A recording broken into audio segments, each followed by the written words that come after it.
Assalamualaikum dear students, welcome to lecture number 4 of chapter 12. In previous lecture we have discussed one of the application of electrostatics, that was xerography.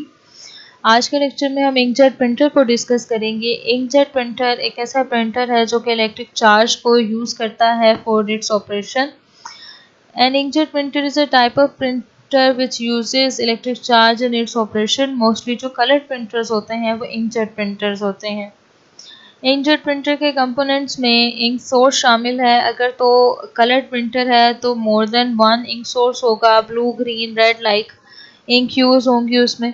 Pump use होता है जो कि ink supply से ink को खींचता है, nozzle तक पहुंचाता है। नोज़ल प्रिंट हेड के ऊपर लगी होती है जिसमें से इंक के पार्टिकल्स एक जेट की फॉर्म में, एक स्ट्रीम की फॉर्म में बाहर निकलते हैं। ये गन की तरह काम करती है।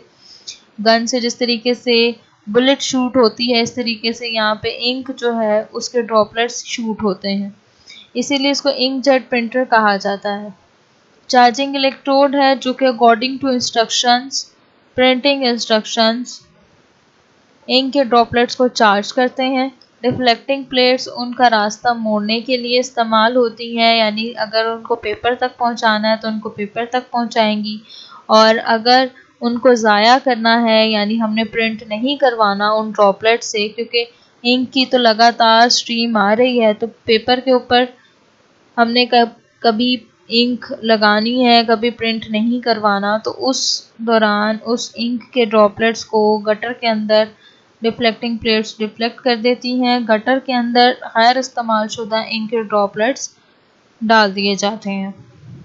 इसकी वर्किंग ज़ीरोग्राफी की निस्बत बहुत ज़्यादा आसान है। इंक सप्लाई से पंप इंक को खींचता है और नोज़ल तक पहुंचाता है।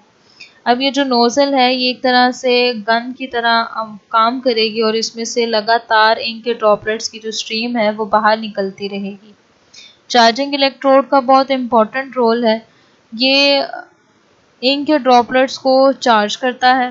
पेपर जो है जिसके ऊपर प्रिंट करवाना है वो अकॉर्डिंग टू प्रिंटिंग इंस्ट्रक्शन वो back and fourth already move हो रहा होता है।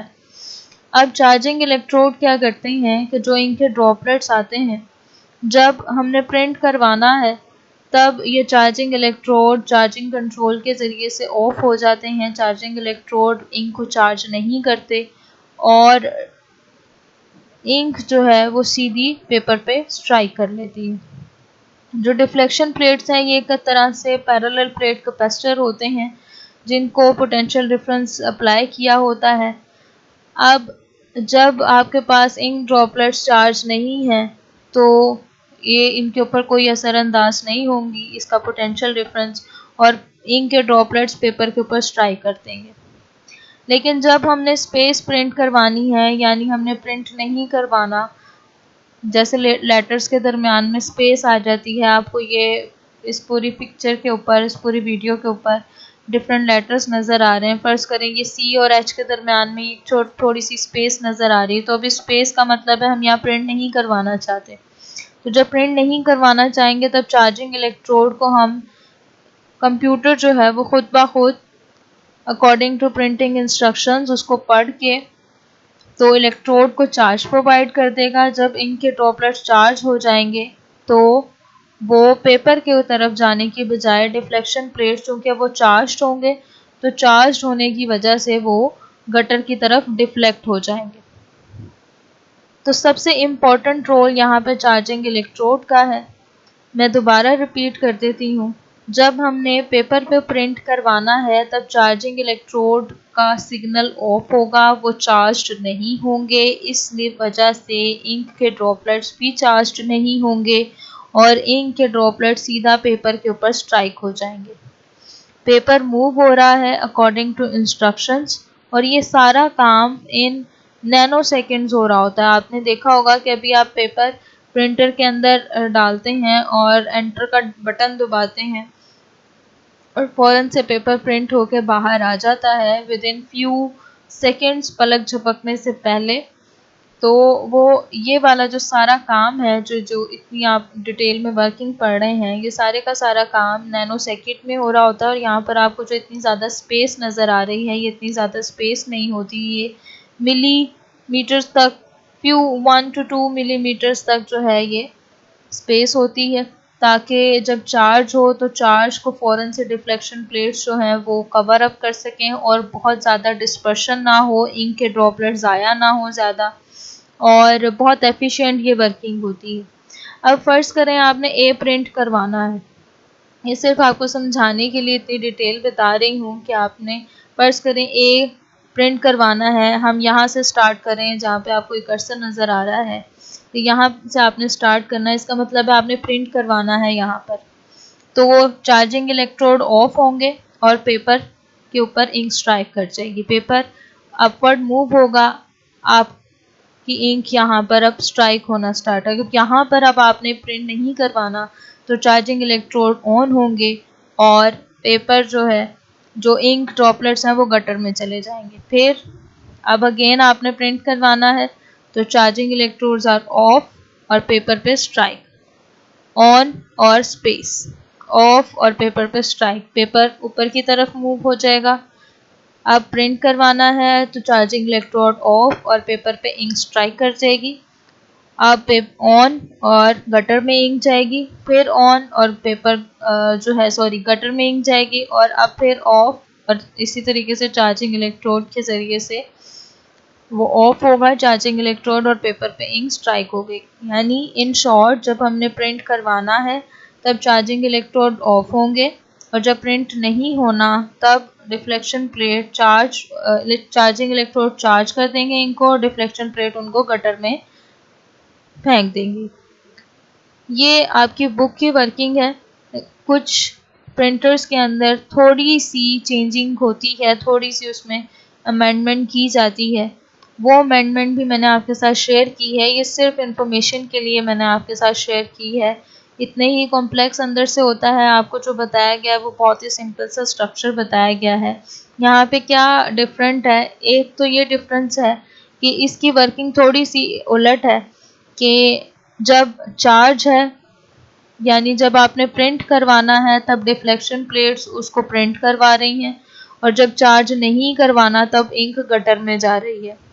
मोस्टली प्रिंटर्स के अंदर ये रिवर्स वर्किंग ही होती है, और गटर जो है वो इंक को ज़ाया नहीं होने देता, उस गटर को इंक सप्लाई से दोबारा लिंक कर दिया जाता है ताकि जो इंक यूज़ नहीं हुई वो दोबारा इंक सप्लाई के अंदर आ जाए। रिवर्स वर्किंग है इसके अंदर आपको दिखाई गई है, ये सिर्फ मैं आपको इन्फॉर्मेशन के लिए बता रही हूँ, ताकि अक्सर बच्चे नेट पे वर्किंग सर्च करते हैं और ये स्ट्रक्चर्स आ जाते हैं तो वो कंफ्यूज हो जाते हैं बुक की थ्योरी से और इस तरह के स्ट्रक्चर से। तो दोनों तरह की वर्किंग आपके सामने आती है। कुछ प्रिंटर्स के अंदर जो आपकी बुक की वर्किंग है वो है, और कुछ प्रिंटर्स के अंदर इस तरह से वर्किंग होती है कि जब प्रिंट करना है तब चार्ज होगा, और जब प्रिंट नहीं करना तब चार्ज भी नहीं होगा। लेकिन आपकी बुक में रिवर्स बताया गया है कि जब प्रिंट करना है तो चार्ज नहीं होगा, और जब प्रिंट नहीं करना तो चार्ज होगा।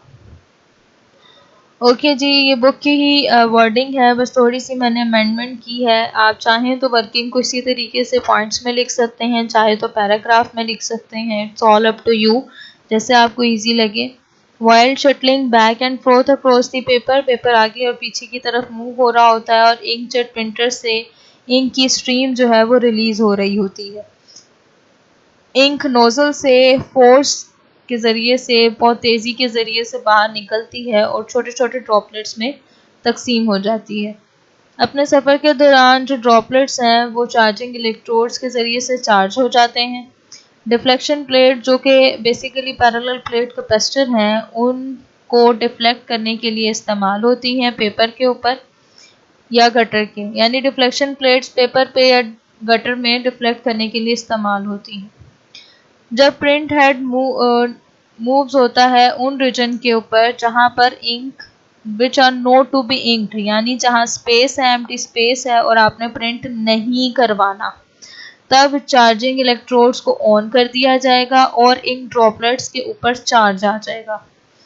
डिफ्लेक्शन प्लेट्स उन चार्ज्ड पार्टिकल्स को, ड्रॉप्स को गटर में डाल देंगे, और इस तरह से पेपर के ऊपर कुछ भी नहीं पहुंचेगा और पेपर ब्लैंक रहेगा। यानी जब आपने प्रिंट नहीं करवाना तब चार्जिंग इलेक्ट्रोड ऑन रहेंगे और इंक गटर में चली जाएगी। लेकिन जब भी आपने इंक को पेपर की तरफ पहुंचाना है तब चार्जिंग कंट्रोल को ऑफ किया जाएगा चार्जिंग इलेक्ट्रोड्स के ज़रिए से, और जो अनचार्ज्ड ड्रॉपलेट्स हैं वो सीधा पेपर के ऊपर स्ट्राइक कर देंगे और इस तरह से प्रिंट हो जाएगा। तो ये थी वर्किंग। और मैंने आपको पिछले लेक्चर में भी बताया था कि इस तरह के सवाल जहाँ पर मशीन्स आ जाएं, जहाँ पे कोई वर्किंग सिस्टम्स आ जाएं, उनको एक्सप्लेन करना बहुत आसान होता है क्योंकि उसके सिर्फ 3 स्टेप्स होते हैं। पहला ये कि आप उसका थोड़ा सा इंट्रोडक्शन बताएं, जैसा हमने फर्स्ट स्लाइड में बताया था। उसके बाद आप उसके कंपोनेंट्स बताएं और थर्ड पे उसकी वर्किंग बताएं। आपको इसकी डायग्राम बनाने की ज़रूरत नहीं है, बस आप इसकी वर्किंग इस तरीके से एक्सप्लेन कर दें। और ये क्वेश्चन इसी तरीके से आता है कि explain working of inkjet printer या explain inkjet printer. Short questions इसमें से बहुत कम आते हैं, अगर आ सकता है तो कोई भी कंपोनेंट का रोल आपको कहा जा सकता है कि वो बताएं कि define the role of cutter या define the role of deflecting plate. तो वो जिस तरीके से हमने लाइंस में पढ़ा है उसी तरीके से हम इसको एक्सप्लेन कर देंगे। बहुत कम शॉर्ट क्वेश्चन आता है। ये सिंपल क्या आ जाता है कि व्हाट इज इंकजेट प्रिंटर, तो इंकजेट प्रिंटर क्या होता है, ये सिंपल शॉर्ट क्वेश्चन आ जाता है। तो यहाँ पर आपका लेक्चर ख़त्म हुआ। अपना ख्याल रखिएगा। अल्लाह हाफिज़।